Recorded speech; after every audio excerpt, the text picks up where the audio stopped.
একটি ভুল ইমেল কিভাবে পুরো শিপমেন্ট আটকে দিতে পারে? ধরুন সকাল 10টা বায়ার একটি ইমেল দিলেন, please confirm whether you can ship date order on 15 September. Merchandiser দ্রুত রিপ্লাই করলেন, yes we can able to meet it. একটি মাত্র সেন্টেন্স।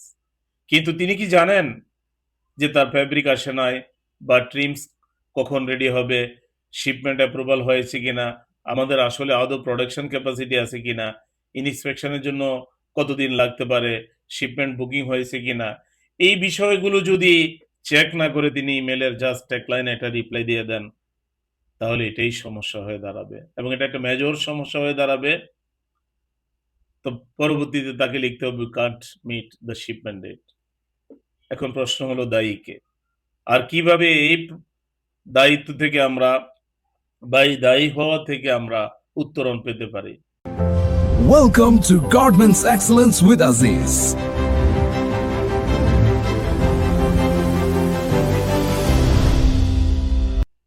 সো ধন্যবাদ জানাচ্ছি garments excellence with Aziz channel থেকে।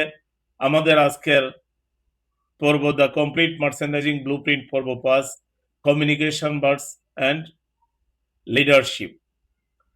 তো আজকের মডিউলে আমরা শিখব কিভাবে কমিউনিকেশন করতে হয়, কিভাবে লিডারশিপ অর্জন করতে হয়। সো প্রথমে আমরা ইমেলের কথা দিয়ে শুরু করেছি। প্রফেশনাল ইমেল কিভাবে বায়ারের সাথে কমিউনিকেশন বা বৃদ্ধি করে, মিটিং পরিচালনা করতে হয়, প্রেজেন্টেশন দিতে হয়, নেগোসিয়েশন করতে হয়, কমপ্লিট হ্যান্ডেল করতে হয়, এগুলো আজকে শিখব। তো প্রথমে যেটা প্রফেশনাল ইমেল। প্রফেশনাল ইমেল হলো একটি, এর 5টি প্রশ্নের উত্তর থাকা উচিত। যে কোনো একটা প্রফেশনাল ইমেল যখন আপনি লিখবেন, তখন এই ইমেলে আপনাকে 5টা প্রশ্ন আপনাকে রেজ করতে হবে। What, why, when, who, what next. ধরুন ফেব্রিক ডিলে হয়েছে, শুধু লিখলেন ফেব্রিক ইজ ডিলেড, এটি ইনফরমেশন কিন্তু এটা কমিউনিকেশন নয়। প্রফেশনাল ইমেল হবে হোয়াট হ্যাপেন্ড, মানে fabric arrival has been delayed by 2 days। তো কারণ কি? Why, due to the production delay at fabric mill. In fact কি হবে? Cutting will be affected by 1 working day। So action কি হবে? We are revise the cutting plan next. Update কি হবে? Update production status will be shared by tomorrow 12 PM। এটাই হলো একটা professional communication. একটি ভালো ইমেলে clear, concise, complete and action oriented হতে হয়। সো বায়ারের সাথে কমিউনিকেশন। বায়ার কমিউনিকেশন হলো বায়ারের সঙ্গে কমিউনিকেশনের সবচেয়ে গুরুত্বপূর্ণ বিষয় হলো never communicate only the problem, communicate the problem, impact and solution.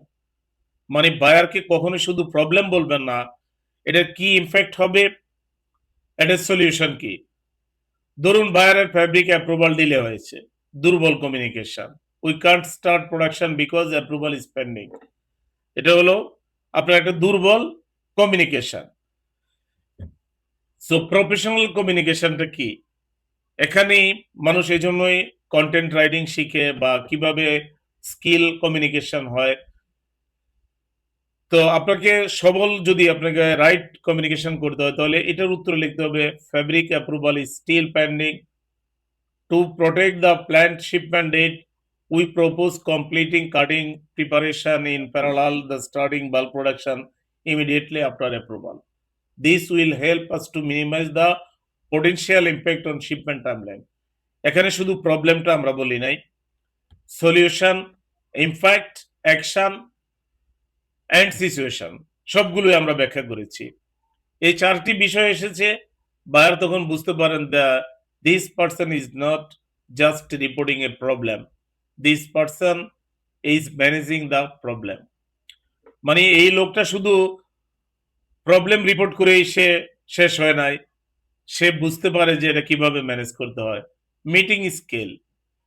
এখন মিটিং স্কিলে একজন প্রফেশনাল মিটিং স্কিল কে কিভাবে ভাগ করবেন? এখানে 3টা ভাগে ভাগ করা যায়। Before meeting, agenda, data, required decision, participant, pending issue during meeting, listen, ask, clarify, discuss, decide, After meeting M1, action owner, deadline and follow up. একটি মিটিং এর সবচেয়ে বড় ফেলিওর হলো সবাই কথা বললে কিন্তু কেউ জানলো না who will do what and by when. তাই একটি ভালো মিটিং এর শেষে অবশ্যই থাকতে হবে অ্যাকশন কি হবে, ওনার কে এবং ডেডলাইন কি। Presentation skill. প্রেজেন্টেশন মানে পাওয়ার পয়েন্ট স্লাইড পড়ে শোনাবেন এটা না। একটি প্রফেশনাল প্রেজেন্টেশনের স্ট্রাকচার হতে পারে situation, problem, data, analyse, solution and action. ধরুন স্যাম্পল রিজেকশন বেড়েছে,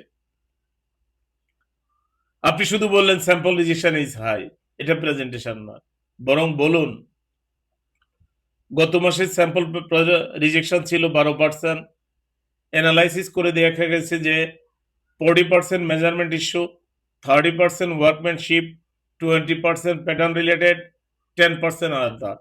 তো এরপরে কি বলবেন, রুট কজ কি, তারপর কারেক্টিভ অ্যাকশন কি, এবং শেষে যে রেজাল্ট পাওয়া যাবে এটাই ডাটা স্টোরি তৈরি হয়। মনে রাখবেন, সিনিয়র ম্যানেজমেন্টের কাছে ডেটা দেখানোর উদ্দেশ্য ডেটা দেখানো নয়, ডিসিশন নেওয়া যাতে সহজ হয়। আর আপনি সব সময় নিউমেরিক রেজাল্ট দেওয়ার চেষ্টা করবেন। ধরুন একটা কাজ আপনাকে দিল বা একটা কাজের প্রেজেন্টেশন আপনি উপস্থাপন করলেন যে এই কাজটার হয়েছে মোটামুটি, এটা কিন্তু উত্তর নয়। আপনাকে বলতে হবে কাজের 50%, 60%, 70% অগ্রসর হয়েছে, বাকিটা দেখা যাবে বা বাকিটা এতদিনের মধ্যে করব। নেগোসিয়েশন মানে শুধু প্রাইস কমানো বা রেট বাড়ানো নয়। মার্চেন্ডাইজিং এ নেগোসিয়েশন হতে পারে প্রাইস নিয়ে, লিড টাইম নিয়ে, শিপমেন্ট ডেট নিয়ে, মিনিমাম অর্ডার কোয়ান্টিটি নিয়ে, এমওকিউ বা quality requirement, testing, payment terms, sample timeline নিয়ে। একজন দুর্বল নেগোসিয়েটর বলেন উই কান্ট ডু ইট, মানে আরএমজিতে এই শব্দটা হলো একটা কিলিং শব্দ, মানে আপনাকে মেরে ফেলবে যদি আপনি কখনো বলেন উই ক্যান ডু ইট। তো আপনি কি বলবেন তাহলে? আপনাকে বলবে hair is what can we do, hair is the limitation, hair is the alternative way propose. মানে কখনো আপনি না বলবেন না, আপনি বলুন নো বিকজ, মানে এই কারণে, একসঙ্গে দিন অল্টারনেটিভ সলিউশনটা। তো নেগোসিয়েশনের মূল লক্ষ্য হলো win the business without losing the relationship. মানে আপনার কাছে এই একটা শিপ ডেট 5 দিন আগে এনে দিচ্ছে, তো আপনি কি করলেন, না এটা সম্ভব না কখনো, এটা কখনো বলবেন না।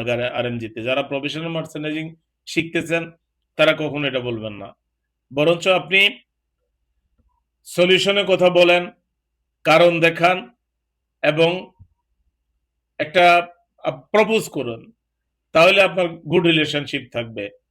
কমপ্লিট হ্যান্ডেলিং ফ্যাক্টরিতে কমপ্লিট খুব স্বাভাবিক। মার্চেন্ডাইজিং বলছে shipment must be on time, production বলছে ক্যাপাসিটি নাই, কোয়ালিটি বলছে কোয়ালিটি স্ট্যান্ডার্ড কম্প্রোমাইজ করা যাবে না, কমার্শিয়াল বলছে ফ্যাব্রিক এখনো আসে নাই। এখন একজন প্রফেশনাল কি করবেন, কারোর উপর ব্লেম দেবেন না, প্রথমে ফ্যাক্ট কালেক্ট করবেন, তারপর রুট কজ অ্যানালাইসিস করবেন, তারপর কমন অবজেক্ট সামনে আসবেন। Hour common goal is to protect shipment without compromising quality. তারপরে আপনি সলিউশন খুঁজতে পারেন। ডিসিশন মেকিং আপনার কাছে 100% ইনফরমেশন থাকবে না, তবুও আপনি ডিসিশন নিতে হবে। একজন প্রফেশনাল ডিসিশন মেকার শুধু যে 5টি বিষয় দেখবেন, ফ্যাক্ট আসল তথ্য কি, ইমফ্যাক্ট ডিসিশন না নিলে কি হবে, রিস্ক কি রিস্ক তৈরি হতে পারে, অল্টারনেটিভ অন্য কোনো অপশন আছে কিনা, টাইমিং কত দ্রুত ডিসিশন দরকার, সবচেয়ে গুরুত্বপূর্ণ delay decision is also a decision. So আপনি ডিসিশন না দিলেও টাইম নিজে একটি ডিসিশন নিয়ে নেবে। আর প্রোডাকশনের ক্ষেত্রে সেটি আপনার বিরুদ্ধে যাবে।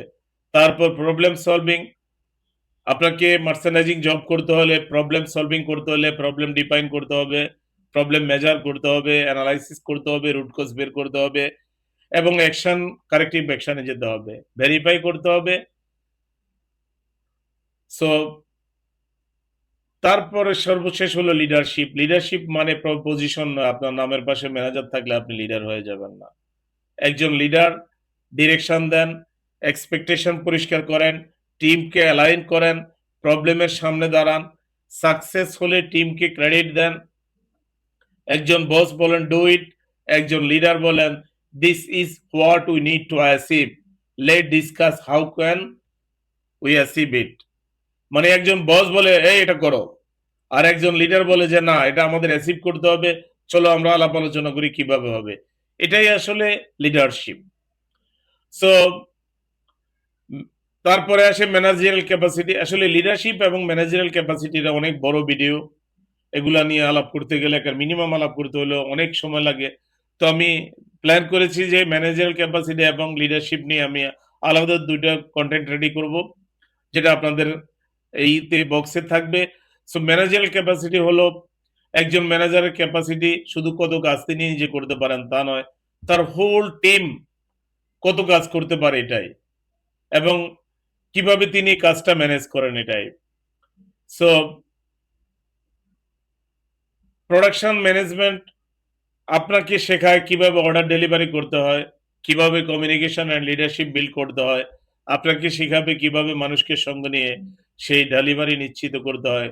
কারণ গার্মেন্টস ইন্ডাস্ট্রিতে একা কেউ সফল হয় না, সফল হয় প্রফেশনাল যে ইনফরমেশন, পিপল, প্রবলেম, ডিসিশন সবকিছু একসাথে ম্যানেজ করতে পারে। তো যদি ভিডিওটি ভালো লাগে লাইক কমেন্ট শেয়ার করুন, এবং পরবর্তী ভিডিও পাওয়ার জন্য পাশে থাকা বেল আইকনটি ক্লিক করুন। আর আপনার মূল্যবান কমেন্টস অবশ্যই জানাবেন, কারণ আপনার কমেন্টস অনুযায়ী আমরা পরবর্তীতে সেটা বিশ্লেষণ করার চেষ্টা করব, এবং আপনার কমেন্টস যাতে অন্য কেউ এর থেকে গুরুত্বপূর্ণ কিছু পেতে পারে তাই আমরা সচেষ্ট থাকব। তো আজকের মতো রাখি।